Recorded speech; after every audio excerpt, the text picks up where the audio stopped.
Bismillahirrahmanirrahim. Assalamu alaikum, dear students. Me, Dr. Afzal, with the 27th lecture of our course, Elementary Linear Algebra, with course code Math 2114. So, from last two lectures, we are going to discuss the determinant of the matrices. और हमें ये पता है कि determinant सिर्फ square matrices के ही हम calculate करते हैं. So, in this lecture, we will further discuss useful techniques for evaluating the determinants of order 2 and 3. अभी हम इसको ही एक्सपेंड कर रहे हैं. बहरहाल और भी कुछ हम मज़ीद ऑर्डर 4-5 की स्पेसिफिक देखेंगे, लेकिन फ़िलहाल इसमें हम स्पेसिफिकली ऑर्डर 2 और 3 की एक अनदर स्पेशल एक्सपेंशन के वाले से टेक्निक है, वो हम इसमें डिस्कस करेंगे. तो ये तो अपर ट्रायंगल या लो ट्रायंगल या डायगोनल मैट्रिसेस के वाले से ये ऑर्डर 4 की हो, 5, 6 की हो, जो भी हो उसके लिए भी ये पॉसिबल, ये यूजेबल है. So we will start our lecture with example number 1, determinant of an upper triangular matrix. The following computation shows that the determinant of a 4 cross 4 upper triangular matrix is the product of its diagonal entries.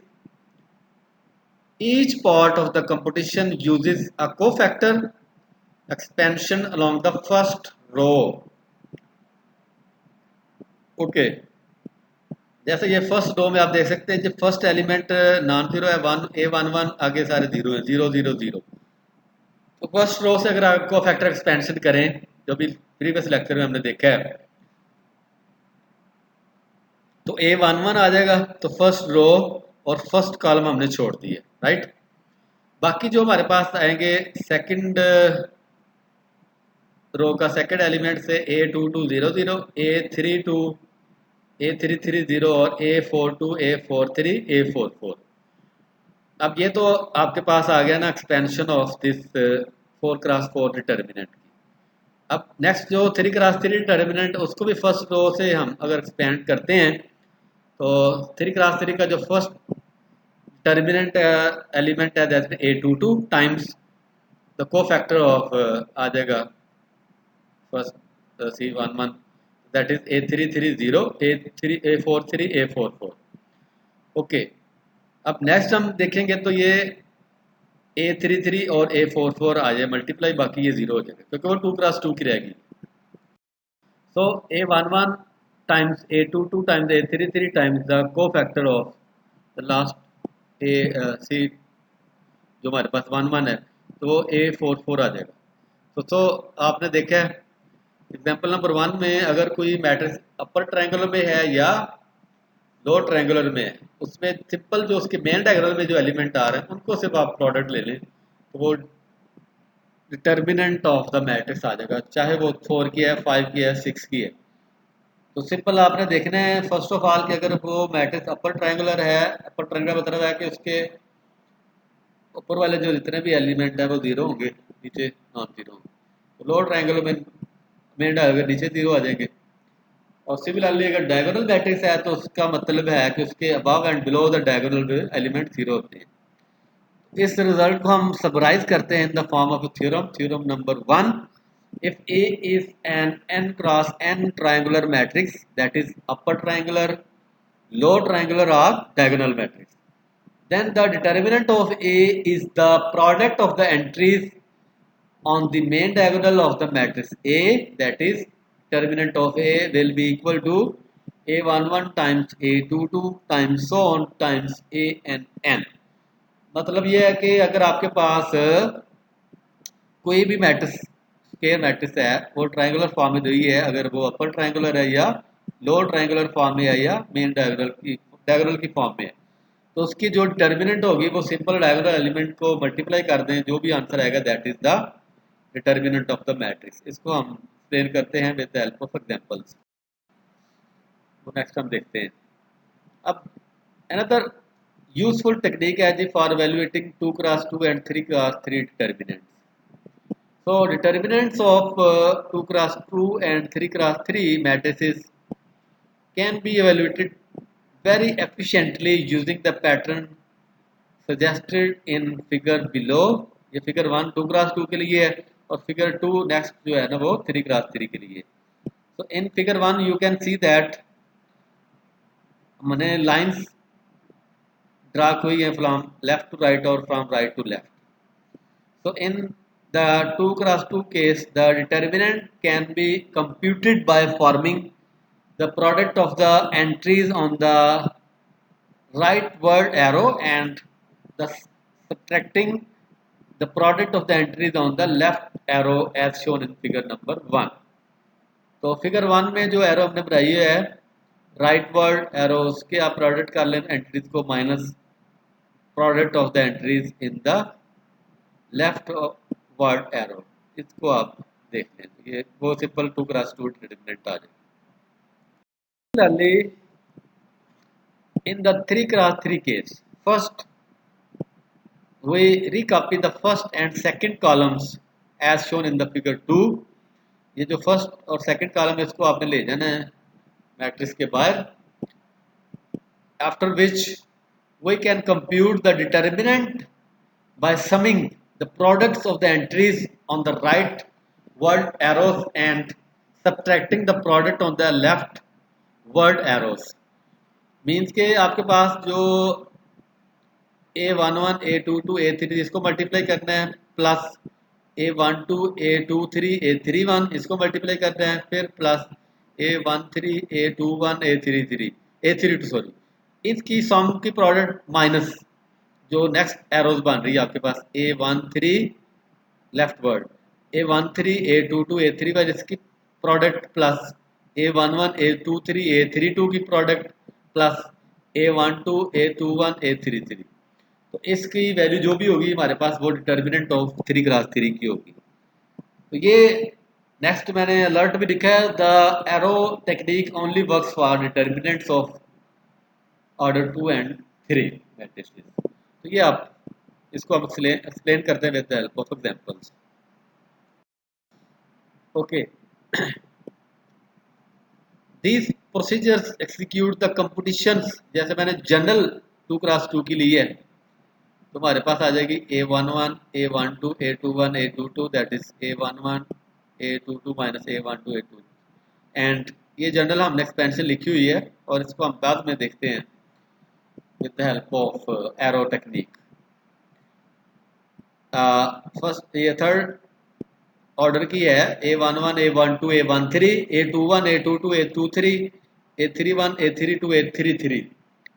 इसमें first row के हवाले से हमने expand किया हुआ है तो ए first row पे आ जाएगा A11 times the determinant of A22 A23 A32 A33 minus second row का एलिमेंट है A12 times A21 A23 A32 A33 plus A13 times the determinant of A21 A22 A31 and A32. So A11 times आ जाएगा जी A22 A33 minus A23 A32 minus A12 A21 A32 minus A23 A31 plus A13 A21 A32 minus A22 A31. आगे इसको मजीद हम simplify करेंगे तो इसमें 3 plus की टर्म बन गई हैं 3 माइनस की टर्म बन गई जो हमने एरो हेड से बनाई हुई थी. तो वो 3 हमारे पास जो फर्स्ट प्रोडक्ट बनी है वो वही एरो हेड है जो हमने ऊपर फिगर नंबर 2 में बताई हुई है. That is A11 A22 A33 plus A12 A23 A31 plus A13 A22 A32 minus जो लेफ्ट हेड एरो थी वो उसकी भी हमने ऐसे ही लिखी थी एरोस उसकी प्रोडक्ट टर्म्स आ जाएंगी A11 A13 A22 A31 minus A12 A21 A33 minus A11 A23 A32. So which agrees with the cofactor expansion along the first row and this is also agrees with the left arrow technique. अब हम इनको explain करते हैं जी with the help of example. There is an example a technique for evaluating 2 cross 2 and 3 cross 3 determinants. First है जी determinant of 3 1 4 minus 2, इसकी arrow head हमने पहले लगाई थी, और लेफ्ट और राइट एरो, वर्ड एरो जो है, तो राइट एरो है जी 3 और 2, तो 3 टाइम्स माइनस 2 माइनस 1 टाइम्स 4, तो minus 6 minus 4 is minus 10। This is very important जो 3 क्रॉस 3 की है। सो डिटर्मिनेंट ऑफ 1 2 3 माइनस 4 5 6 और 7 माइनस 8 9। तो आपने क्या किया है जी, ये जो फर्स्ट टू कॉलम है इसको दोबारा रिकॉपी करके राइट साइड पे लिखा है। अब आपने एरो लगा लिए फर्स्ट जो एलिमेंट है, left right arrows, left word arrows, और ये 1 5 9, 1 इंटू 5 इंटू 9 45 आ गया पहला। ये सेकंड जो एरो लगाई थी 2 6 और 7 पे, 2 इंटू 6 12 इंटू 7, ये बन जाएगा 84, और 3 times minus 4 is minus 12 times minus 8 is 96। ये 45 प्लस 86 प्लस 96 माइनस, अब लेफ्ट वर्ड एरोज जो फर्स्ट शुरू हो रही है 3 5 7, तो 3 5 आर 15 प्लस 5 आर 7 105, और सेकंड जो हमारे पास लेफ्ट वर्ड एरो है 1 6 माइनस 8 पे है, तो इनको मल्टीप्लाई करेंगे 1 into 6 6 minus into minus 8 minus 45 48, और सिमिलरली जो लास्ट लेफ्ट वर्ड एरो है 2 माइनस 4 9 पे रिप्रेजेंट की हुई है एक्वा कलर में, और ये इसका प्रोडक्ट है कि माइनस 72। अब इसको हम सिंप्लीफाई करेंगे तो 240 आंसर आएगा। तो दिस इज वेरी सिंपल। अब कुछ क्वेश्चंस हैं जिसमें जो चॉइस है ना वो वेरी स्मार्टली यूज करनी है। जैसे मैंने जो थ्योरम की स्टेटमेंट दी थी जिसमें ट्रायंगुलर फॉर्म में मैट्रिसेस दी हुई है, तो ये एमसीक्यूज के वाले से बड़ी इंपॉर्टेंट है। ये जो एग्जांपल नंबर 3 है, so evaluate the determinant of the given matrices by inspection। A part है उसमें मैट्रिक्स दी हुई है जी 1 0 0 0 माइनस 1 0 और 0 0 1। अब इसकी डिटर्मिनेंट क्या होगी, माइनस 1। क्यों? क्योंकि इसमें मेन डायगोनल में एलिमेंट हैं बाकी जीरो हैं, तो मेन डायगोनल पे एलिमेंट को हम मल्टीप्लाई करेंगे, तो जो भी आंसर बनेगा that is the determinant of, so determinant of A part is minus 1 and determinant of B part is also a diagonal matrix, और इसमें भी जो हमारे पास एंट्रीज हैं वो 2 2 हैं, तो 2 2 2 मल्टीप्लाई करेंगे तो 8 आंसर आएगा। so determinant of the matrix given in part B is 8। Similarly in C part आप देख सकते हैं ये 4 क्रॉस 4 की है, इसमें जो अपर ट्रायंगुलर मैट्रिक्स है और उसमें मेन डायगोनल में जो एलिमेंट बन रहे हैं वो है 0 2 3 8। इसको आप मल्टीप्लाई करेंगे तो इसका आंसर भी 0 बनेगा। So the determinant of the C part matrix is 0। और ये हम नेक्स्ट प्रॉपर्टी देखेंगे, अगर किसी भी डिटर्मिनेंट में एक रो या कॉलम उसके सारे एलिमेंट 0 होंगे तो उसका आंसर 0 होगा। तो पहले ये इस डायगोनल टेक्निक से भी हो सकती है, उस प्रॉपर्टी से भी हो सकती है, वो हम नेक्स्ट डिस्कस करेंगे। अनदर एग्जांपल डी है जी, लोअर ट्रायंगुलर मैट्रिक्स है, उसमें हमारे पास मेन डायगोनल के बिलो सारे जीरो हैं, तो मेन डायगोनल जो एलिमेंट आ रहे हैं दैट इज 1 2 3 4, इनको आप मल्टीप्लाई करेंगे आपस में 1 टाइम्स 2 टाइम्स 3 टाइम्स 4, तो 24 आएगा। So determinant of D part is 24। उसके बाद जी माइनस 3 4 माइनस 1 3, ये डिटर्मिनेंट मेन डायगोनल भी एलिमेंट हैं, और ये अपर ट्रायंगुलर है, इसके 0 है above of the main diagonal, और इसकी भी डिटर्मिनेंट जो है वो प्रोडक्ट ऑफ द एलिमेंट है in the diagonal matrix, in the diagonal, that is minus 3 2 minus 1 3, इनको मल्टीप्लाई करें तो आंसर आएगा 18।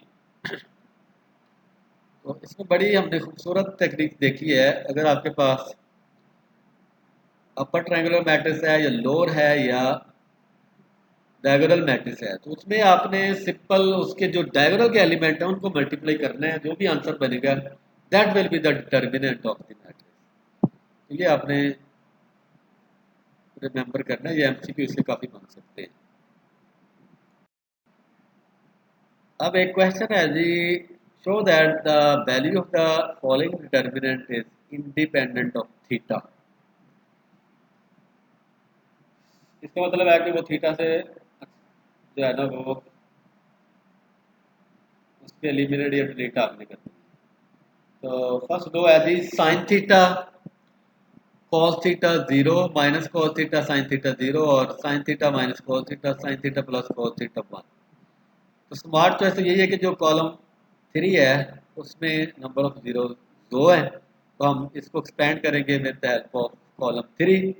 सो we have one times the determinant of sine theta cos theta minus cos theta sine theta, और उसको expand करेंगे तो हमारे पास आंसर आ जाएगा sine square theta plus cos square theta. तो sine square theta plus cos square theta with the help of trigonometry law, इसका answer होता है जी one. So we have proved that the determinant of this matrix is free from theta, that is independent of theta. At the end we have questions for you to verify our lecture. Question number one है जी, use the arrow technique to evaluate the determinant of the following matrix। तो 2x2 के लिए तो वैसे हम simple arrow लगा लेते हैं, from right word arrow and left word arrow, उनको मल्टीप्लाई करते हैं माइनस और माइनस लगाते हैं फिर। अब जो 3x3 की है इसमें हम क्या करते हैं कि जो फर्स्ट टू कॉलम है इसको रिकॉपी करने हैं, इसके बाद फिर हमने एरो लगानी है तीन लेफ्ट राइट वर्ड, और सिमिलरली तीन एरो हमने लगानी है लेफ्ट वर्ड, और फिर हम उनकी एलिमेंट जो भी उस एरो में आ रहे हैं उनकी प्रोडक्ट का सम कैलकुलेट करना है। पहले में प्लस लिखेंगे, माइनस दूसरे में जो नेगेटिव के साथ आएंगी जो लेफ्ट वर्ड हो। तो ये आपने दोनों क्वेश्चन करने, एक पहला क्वेश्चन इसके तीन पार्ट हैं, तो ये हमने टेक्निक लेफ्ट एरो वाली टेक्निक से इसको सॉल्व करना। क्वेश्चन नंबर टू है, इसमें तो इंस्पेक्शन आपने यूज करनी है और इसमें देखना है कि अपर ट्रायंगुलर है, लोअर है या डायगोनल फॉर्म में है। तो उसके बाद फिर विदाउट सस्पेंशन आपने डायरेक्ट बताना है कि इसकी जो डिटर्मिनेंट की वैल्यू क्या हो। अब आप देख सकते हैं इसके डिटर्मिनेंट में एलिमेंट आ रहे हैं जी one one two three. So you can multiply this diagonal element and जो भी आंसर होगी वो इसकी आंसर आ जाएगी। तो ये एमसीक्यू बन सकते हैं। So thank you so much. We will meet in the next lecture for further explanation of the determinants. Thank you so much.